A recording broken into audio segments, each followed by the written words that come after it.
देखिए, ये जो हादसा जम्मू कश्मीर में और पहलगाम में जो हुआ, ये बड़ा निंदनीय है।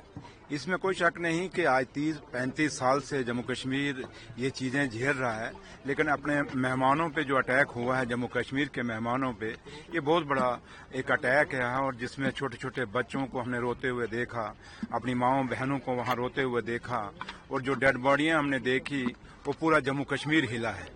और ये खाली हम ये कहें कि ये एक पहलगाम पे अटैक हुआ है, ये पहलगाम पे अटैक तो हमारे मेहमानों पे अटैक तो हुआ ही हुआ है, उसके साथ साथ जो हमारे जो जम्मू कश्मीर का जो लोगों का इकॉनमी थी उसके ऊपर भी अटैक हुआ है। और जहां तक ताल्लुक है कि आज जैसे कश्मीर बाहर निकला है, ये बहुत बड़ी बात है। इससे पहले भी अटैक होते थे, कई लोग ये चलाते हैं नहीं जी वो इकॉनमी उनका अपना बिजनेस खत्म हो रहा है इसलिए कि वो लोग निकले हैं, ऐसी बात नहीं। इससे पहले भी कितने अटैक हुए, कितना कुछ वहां उजड़ा, लेकिन कभी कश्मीर बाहर नहीं निकला वहां सड़कों पे।